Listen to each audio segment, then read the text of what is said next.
there's one fillet.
Nothing left on the spectrum.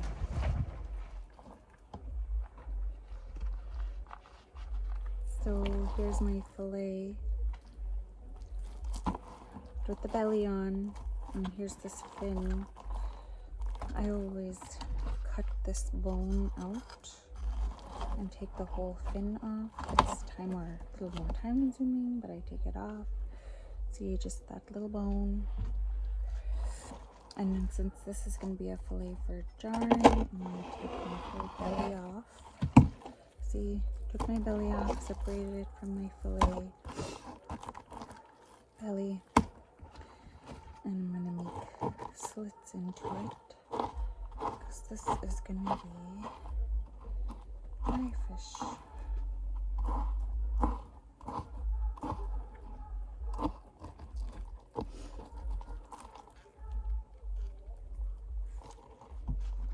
This was the part of the collar. It's gonna dry out. And it'll hang with another belly, just like it. And so here's my fillet with no belly. And now I'm gonna take this off of the skin for jarring. And the skin will actually be used for a pan.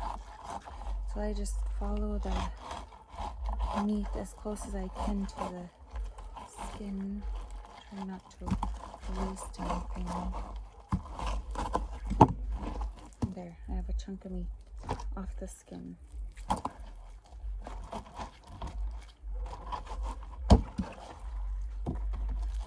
And just flip it over.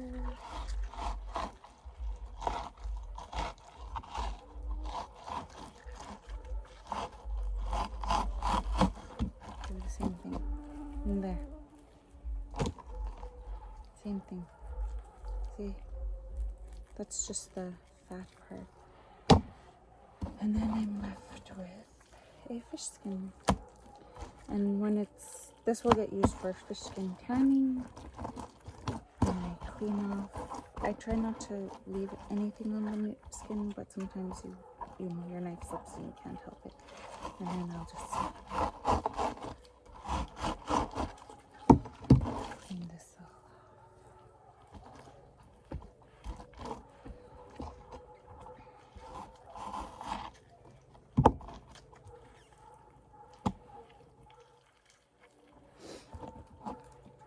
there.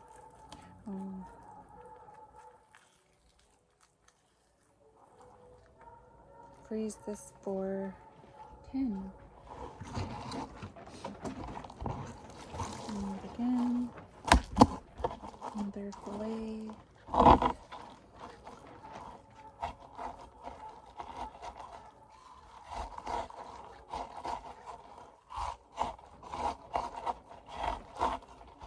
Some people leave their skin on their jarring for raw packing, but I don't.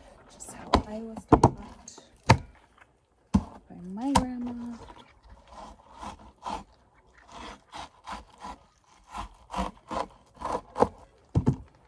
And there. See, this one's a lot cleaner. And then I'm left with just piece of meat, fish meat.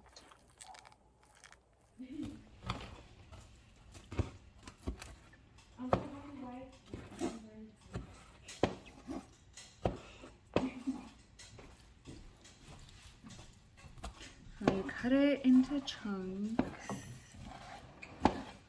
Doesn't have to be perfect chunks or pretty chunks.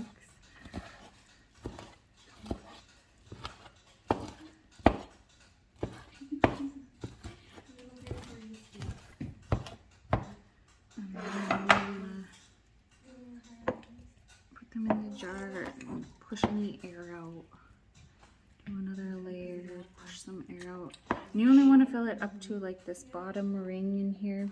Leave some space.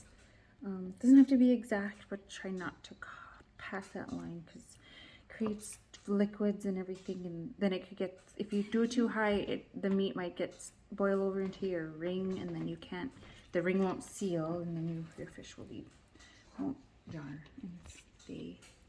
And then we put a teaspoon of salt. Some people don't add salt. You don't have to if you don't want to. Some people do half a teaspoon, some people do a teaspoon. It just gives the meat, like, you know, salt, like it's not just bland. So then we go and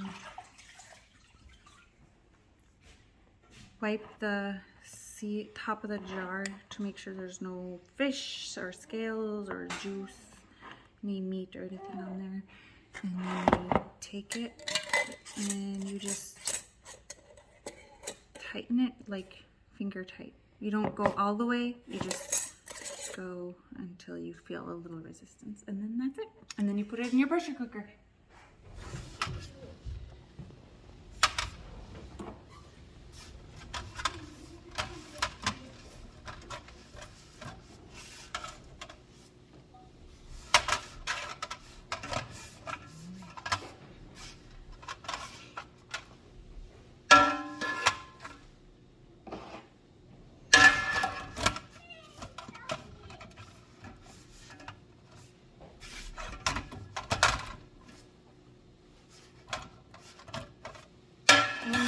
Can I fit that much? It's kind of funky. So you want them to be able to sit flat and not be able to move. But that should be good. They're good.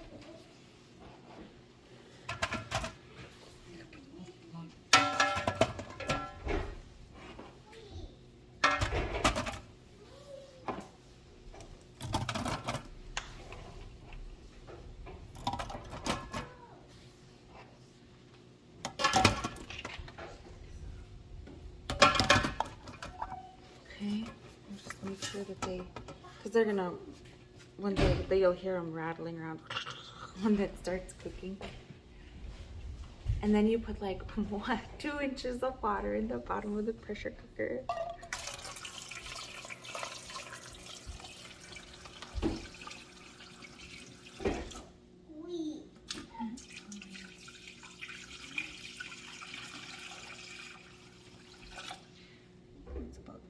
It's kind of hard to tell when you're looking from the top, you know. I think that's about 2 inches, yeah. Like how full it is, you're still gonna have the same amount of cooking time and the same amount of pressure. But what you have to do now, this rubber seal, you oil this edge of it, because once it's gonna sit on here, and you don't want it to stick and get stuck, and the oil keeps it like from sticking to the metal and like ruining the seal here.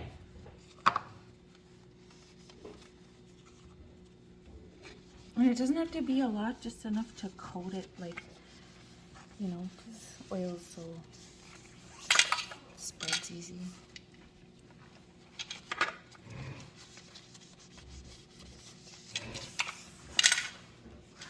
Just enough to put like a layer on.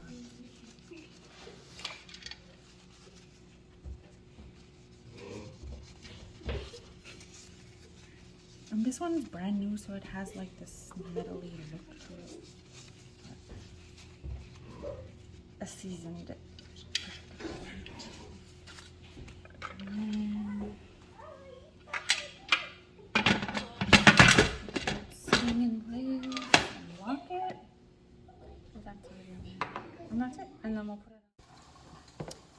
After you place your canners on your stovetop, they will begin to build pressure. You can watch the pressure build on the pressure gauge.